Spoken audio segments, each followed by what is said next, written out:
and accessibility, as well as banking products and services to Brazos Valley citizens.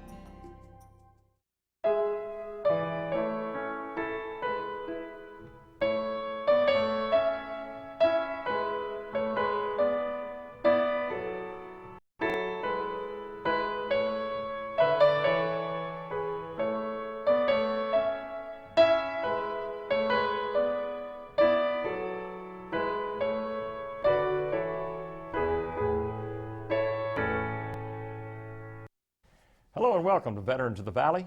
I'm Tom Turbeville. You would be hard-pressed to find anyone who knows more about feeding massive numbers of people at one time than Colonel Jim Moore.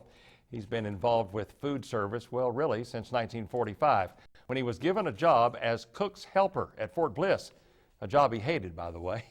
He's come a long way from then to having spent 8 years as the Associate Director of Food Services at Texas A&M, his alma mater. He learned much of his craft in the service, having joined the Army near the end of World War II and serving in the Korean War and in Vietnam. And along the way, he earned some quite impressive diplomas from Texas A&M and from MIT. Please welcome to Veterans of the Valley, Colonel Jim Moore. Jim, it is an honor to have you on Veterans of the Valley. Thank you for your service, first off. You grew up in Dallas, Sunset High School. That's where you grew up. You lived in Greenville for a time. Right. You left Dallas and went into the military in 1944. Sort of take us from there. You went to Oklahoma for a year and then finally went into the service. Well, when you're in our senior year at high school, you could take a test, and if you passed the test with the Army, it was a military type thing where they would send you off to school, specialized training program. So a group of us from Sunset took that test and we passed it, and then we were shipped off to Norman, Oklahoma, University of Oklahoma, and there was a bunch of Navy people that had already that were there, and then there was a bunch of Army people that came in at the same time we did, probably 200 or 300, and we stayed there for a year from June of 44 to June of 45. And then when I finished that year. You were a young guy. You were 17 years 17. old, too, right? I went in at 17. Right. And then they shipped us off to Camp Annan, Texas, which was at Tyler. And now that I think it's a Texas Medical Center over there now. Right. But it was infantry basic training, and basically we were getting training to go up to invade Japan. Right. Japan. And so while we were there, of course, the infantry was about a 16-week infantry basic training, and near the end of our stay there, the war was over then. They dropped the atomic bomb, and like one of your people said before, it was nice to not have to go because it would have been a very hard task to be an invasion of Japan. Right. You were pretty certain probably that you were going to be fighting in World War II. That's right. Until Absolutely. Then.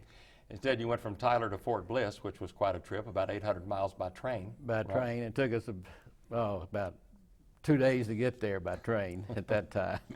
Fort Bliss, of course, in El Paso. El Paso. First job your first duty at Fort Bliss as a prison chaser. What was that? Well, this is, they had a big stockade there, and every day the prison system, you took 4 prisoners, one guard with 4 prisoners, and you went out and did various tasks, cut grass, cleaned up the chapel, cleaned up barracks and things like that. And I didn't like that either because that was a 5.5 day. You didn't have any time off. You had a half a day off Sunday. So I wasn't too happy about that job either. Then the next job you were assigned to as a cook's helper. Cook's helper. Did you have any idea when you were assigned as a cook's helper that would end up being your career in food service? I had no idea. Because you didn't like it much. And I didn't like that either because you were working when all your other buddies were off. Like you would go, they had you on shifts, and you always, I would have been working every weekend, and my friends that I ran around with, of course, they didn't, at that time, they didn't have to work on the weekends. So I'd be working, they'd be off, and then when I was off, well, they'd be working, so I didn't, that wasn't very much. But one thing that was interesting was there was a bunch of German POWs that I worked with, and that was very interesting. These POWs, they had pictures of all their family, and most of them you could converse with them a little bit with English, But none of them ever fought they all fought against the Russians. None of them Right. ever fought against the Americans. Exactly. Well, right here in the Brazos Valley, we have a Camp Hearn, which is a Yeah, lot, that's right. you know, the stories there, POW. because that was a German POW camp Yeah. also. You went to an anti-aircraft group. You re-upped for 12 months, and when people were starting to get discharged, and you were an acting sergeant major. You wanted to go back to college, and then that was your first experience at Texas A&M, because you always wanted to be an Aggie. Your brother, who had fought in World War II, was injured in the Battle of the Bulge. Right. He was Aggie class of 43, so you Right. wanted to follow in his footsteps, That's right? right. That's absolutely right. I probably followed him because he was also become a regular Army officer, and so I just followed his footsteps and stayed Right. in the Army for 29 years. So you came in essentially as a sophomore, which was called a frog back then. Right. Sort of talk, what was the difference between a frog and a fish? Well, other than I a think year. frogs are just worse. Got worse treat. Well, I came in February of '47, and I could have gone into a VA outfit, but because my brother had gone in gone through the hazing and things, I wanted Right. to do also. Right. And that was a little testing for me, because I guess I was about 20, and most of the guys, my sophomores were 17 or 18. They were always on my rear end doing something, go and get mail, or go and I was maid to a junior, and I had to bake up his bed and shine his shoes and go get water for him at nighttime, and but I gutted it out for that one semester. What was Texas A&M like in the late 40s like that? I mean, you look at the campus now and the school now. Oh my gosh, it was completely different. Sure. You walked to all your classes. You had 10 minutes to get from one class to the other, but that was no problem.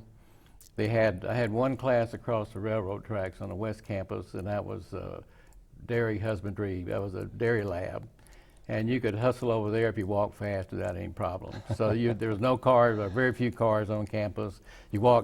Freshmen had to walk in the street. You couldn't walk on the sidewalk. Right. You had to run up and meet all the upperclassmen if you didn't know them or they didn't know you. So it was pretty exciing. Kept you pretty busy.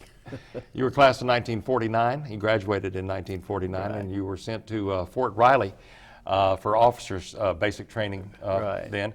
And you were also joined up by some West Point grads at that time, right? There was about 600 of us there, and 300 West Point grads and about 300 ROTC graduates were Right. there.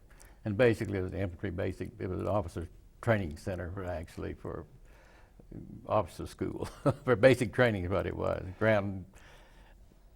Call it ground school, ground basic training, where you took map reading and you had to take a 50 caliber machine gun apart and put it back together blindfolded and those type of things. Exactly, exactly. You were sent back to a familiar place. You were sent back to Fort Bliss for a while, and then to Fort Sill. Right. And you talked about how you and your wife had gone home to Dallas. You were driving back up to Fort Sill, and you heard something on the radio. Yeah, well, the Korean War broke out. This was about June of '26, I think. Right. I was driving back, and this was probably 10 or 11 o'clock at nighttime, going back to Fort Sill, and the North Koreans had invaded South Korea. So that was, sort of what's going to happen now? Yeah. Because we were getting ready to graduate from artillery school. Right. And we had put in to go to Japan and as concurrent travel, so we just had to wait. Well, we knew that wasn't going to come to pass, so we ended up having to report out to, after we graduated in July, I think it was, we went directly out to Travis Air Force Base, and I flew into Japan. Right. You flew to Tokyo. Yeah. Stopped at Midway and had a drink, right? That's right. At 6 a.m. in the morning. That's true. And alcohol was easy to get, but the mixer was not easy to get. So Right. they gave you 3/4 glass of alcohol and 1/4 of a mixer with it. What was Camp Drake like? It was a replacement camp in Tokyo, right? It was just a bunch of soldiers there, and and all of them were getting ready to ship out someplace. Right. And basically, didn't have much to do, but I stayed there, I think, about 2 or 3 days. And Right. that was it. Didn't know Go exactly. to the library or something. Didn't know exactly what direction this conflict was going to go. There was some concern that the North Koreans might bomb Japan, so you all were sort of in a defensive mode there, right? Right. Yeah, yeah. That's when I ended up. They sent me, since I had anti-aircraft artillery training, Mm-hmm. they sent me to an anti-aircraft battalion, Yeah, 120 millimeter. 120 millimeter battalion. We dispersed out into the rice paddies of the Japanese countryside outside of Tachikawa, Right. which was an Air Force base. Tachikawa had a big Air Force base there. Right, right. You were later moved to a howitzer team, a 105 Yeah, howitzer outfit. Well, what happened is, as I understand it at the time, was that the 24th Infantry Regiment of the 24th Infantry Division had been pretty much annihilated at Taegu, and so they brought the flags back and wanted to reestablish a regimental combat team. Mm-hmm. So then they pulled me out of the anti-aircraft outfit and put me into this reforming of this regimental combat team. Right, right. And so it was ended up in a 105 howitzer battalion. I think it was, I can't exactly remember the name of it. I think it was 63rd Battalion, Artillery Battalion. Right. You went to Mount Fuji in August of 1951. And Right. you climbed Mount Fuji, is that right? With a Longhorn. is With that right? the Longhorn, Uh-huh. that's right. Tell that story. Well, we actually we dispersed out into Mount Fuji probably in about January or February of '51, and to do training for going to Korea. It was an Army. So we were out there running through training exercises and doing maneuvers and things like that. And in August, well, before that, in April 21st, was muster day, and they had a big muster at Tokyo Officers Club. So I had a UT captain. It was real nice. He was a former lawyer, had been in artillery, had been in the military in World War II and combat World War II, and really a nice person. And I asked him if we had about 3 West Pointers that were in our outfit, and so I asked him if we could go down, take them down to the muster. Mm-hmm. And he said, "Yeah, go ahead." So we walked down to the train station, which is about a mile and a half, took it to Tokyo, and there's probably about 300 or 400 Aggies at that muster. And these West Point guys were really amazed. They said, "Man, we didn't know you had anything like that going on, where all of them mustered together and stuff." And they were very they Very thought they impressed. had a good time, and they were really praising the Aggies for getting together like that. That's a great story. Matter of fact, later on, when you were in Vietnam, you got to go to a muster in Vietnam right, also. Right, August 15th, 1951, you got on an LST for Incheon. right. This must have been a 3 days where, young Jim Moore from Dallas, Texas, from Sunset High School, must have realized, like, it's not training anymore. This is really it. I'm That's heading off to true. war. What was that like?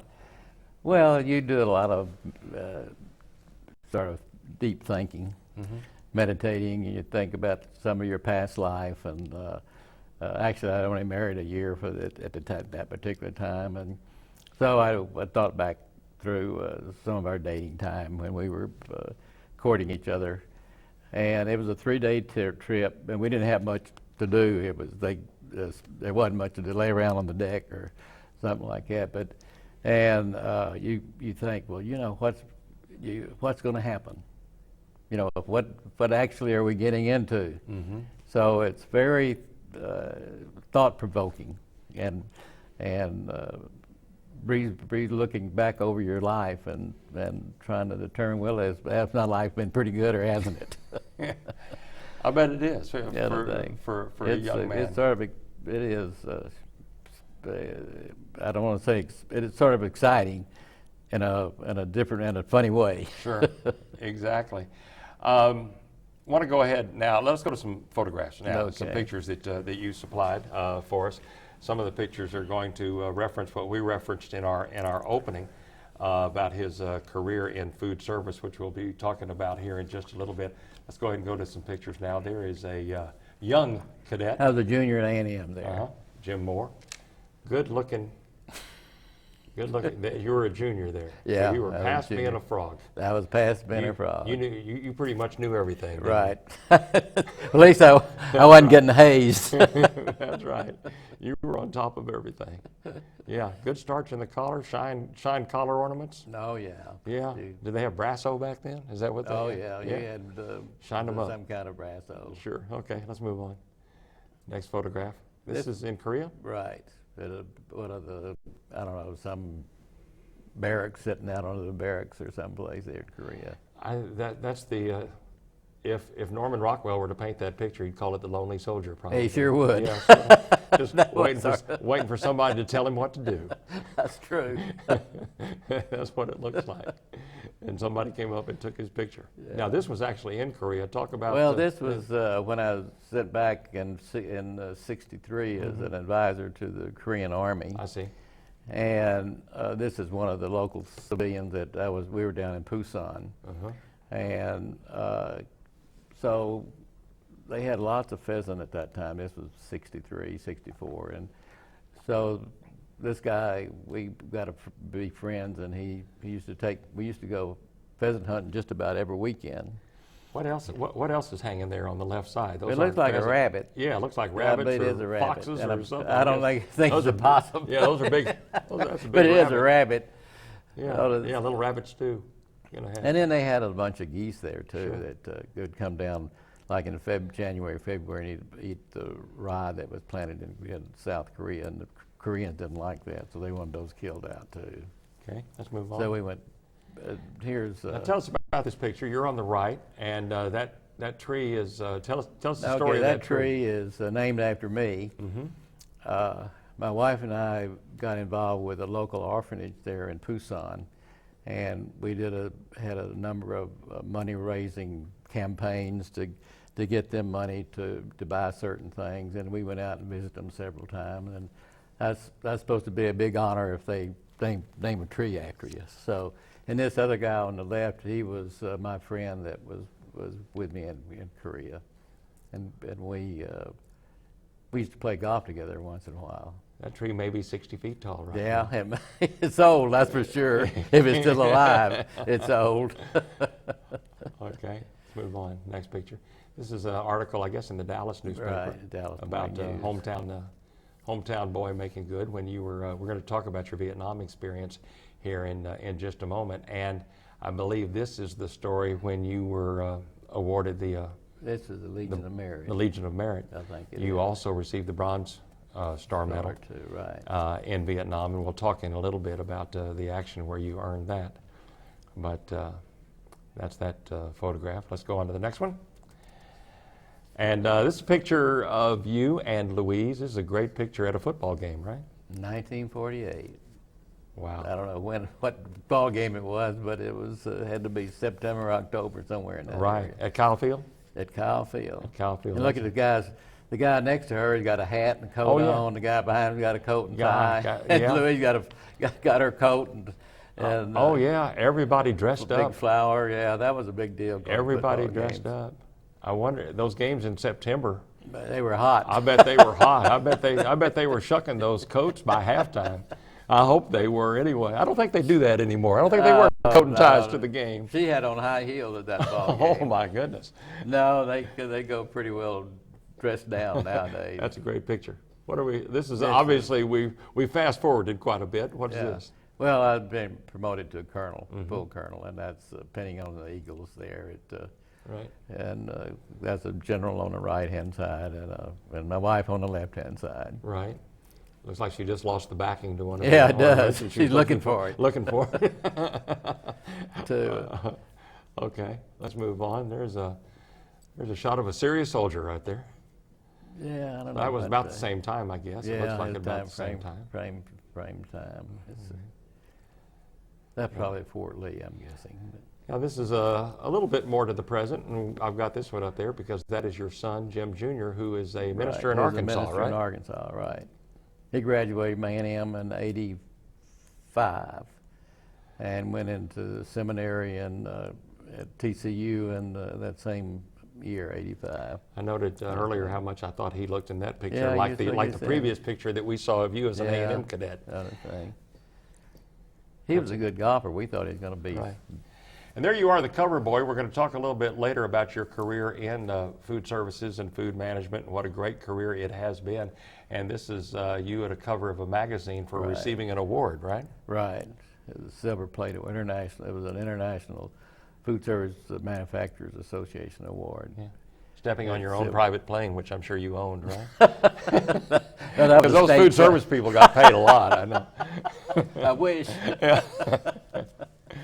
Let's stay in Korea. I want you to talk about one particular time when you were sunbathing on a tank and you found yourself faced off with a North Korean tank. What happened? Well, that's when I was in the artillery, and my battery commander, things were pretty quiet. He said, Jimmy, he said, the things are quiet. Let's just go up, grab and jump in the Jeep and run up the front lines and see what's going on. So we went up into an area where there was an 81 millimeter mortar platoon, and there was a tank there. And so the tank the North Koreans were about 2 miles on another hill. There's about a 2 mile no man's land in the valley there. And these tanks have a telescopic sight. So he had that telescopic sight zeroed in on that other hill, and every time he saw movement over there, he fired a 90 millimeter round over there. Mm-hmm. So we climbed up on the tank and took our shirts off and actually were sunbathing. And this tank fired, I don't know, 3 or 4 shots, and then all of a sudden you hear this whining sound, you hear this incoming round, and so they started shooting back. They had mortar. We ended up in a mortar bombardment there. But anyway, I jumped off the tank, and I thought, well, maybe I'll get under the tank. I said, well, if I get under the tank, that guy's going to pull out and he'll run over me. Right. So the only space that I found to get in was a garbage dump. So I dived into the garbage dump, and the battery commander found another place. He tried to get in the tank, but there wasn't enough room for him to get in the tank. So we finally worked our way out. And the way you work your way out is if there's 2 of you there, one of them listens for a mortar round coming in, and just before it explodes, you say hit the dirt. And then as soon as it explodes, you get up and try to get, you rotate back and forth to taking times about that. So we got the heck out of there as soon as we could. I'll bet you did. I need to move along a little bit because I want to get you to Vietnam. You came home in February of 1952, went to Fort Lee, Virginia, quartermaster school. You got out in May of 53, and then you went to MIT to get a master's in food science. Right. But the Army sent me to MIT. Army sent you to MIT, of course, and they paid for it, and which was a good deal. MIT, obviously a great reputation as an academic school, and you worked hard there to get that degree, didn't you? And Louise helped you. Talk briefly about that. Well, Louise, there's a lot of lab work involved, and so I would dictate reports to her, and she would write it into my lab book. Mm-hmm. But we got into several arguments. It'd be about 1 or 2 o'clock in the morning, and I'd be dictated to her, and she'd be over asleep. Right. And so I'd holler at her. And then after the end of the second year, I was trying to finish up my thesis work, and this was in the summer of '55, and we'd go up to the lab and work to 3 or 4 o'clock in the morning, and I had to run a series of experiments, and then I had to break down the experiment and reset it up. And when I had 2 sets of equipment, so she'd wash one set while I was setting up the other set. So she helped me out tremendously. I couldn't have made it probably without her. We're going to have to fast forward a little bit. Okay. You were sent to Germany, commissary officer there, then to Jacksonville, Florida at a procurement base there. Move on to 1960, you have 4 children. You have orders back to Korea as an advisor. I think the picture that we saw a moment ago was when you were there. You had a very nice home there. Came home in 1965, back to Fort Lee, commissary assistant school, a battalion commander for 6 months, and then you got your orders to Vietnam, and you went to Vietnam in March of 1968. This was an awfully, that was a hot spot, obviously, in 1968. Talk about your Vietnam experience, and go ahead and get into the one particular experience that led to your commendation for the Bronze Star. Well, I got over there in March of '68, and that was just after the Tet Offensive. Mm-hmm. And then in May, they had their second Viet Cong offense. And so I was a depot commander, and I was on the, I guess it was probably like the north side of Saigon. It was out on a place called Cholon. But anyway, I was depot commander, and so one morning we wake up and here come the Viet Cong streaming down the roads, and they were coming on one side of me. They were coming down our depot side, and we had thank goodness we had a brick wall there. But the gunships were called in, and they were rocketing the Viet Cong, and it set a big fire. And in that particular corner where the fire was, we had about, I don't know, probably 40 or 50, 55-gallon drums of gasoline. So I asked for volunteers from our enlisted men, and we started moving. Well, I went back to my old training infantry training, and we sat down at base of fire, and we then came under snapper fire, and we sat down as base of fire to keep the snapper busy while we were trying to move the gasoline. And we eventually moved the gasoline, and then things got pretty hot, and I said, well, we decided we needed some help, so I radioed for some help, and they sent in a combat platoon of the 25th Infantry Division. And then it was a young lieutenant, probably hadn't been in the Army too long, but he had a really excellent sergeant, platoon sergeant. Platoon sergeant came in and really sort of took charge of what was going on, and the lieutenant took a patrol outside of the compound, and he came under sniper fire. So the sergeant had a 90-millimeter rifle, and they're not supposed to fire those things unless you get permission from higher headquarters. But with this kid in his patrol under sniper fire, he climbed up on top of the building. I said, well, go ahead and fire it. If anything happens, I'll take all the blame for it. So he let off a couple of rounds and dispersed the snipers anyway, and so none of our guys got hit or got hurt. Jim, we're almost out of time, and you won that commendation for Right. that. Yeah, we're almost out of time. It goes so quickly.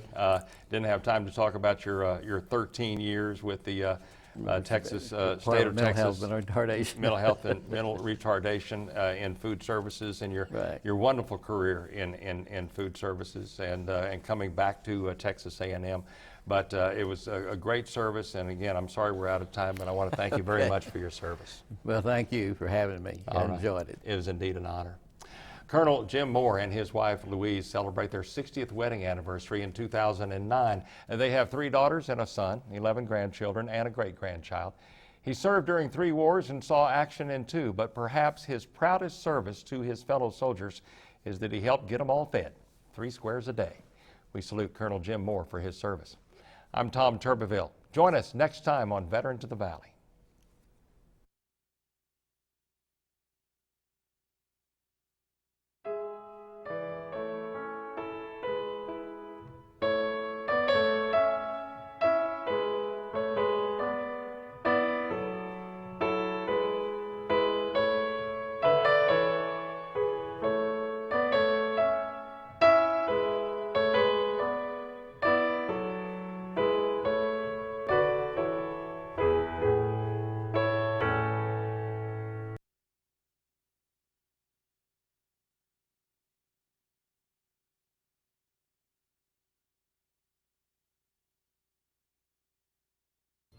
In honor of the veterans who have served our country, both past and present, First National Bank, a Franklin family community bank, proudly sponsors Veterans of the Valley.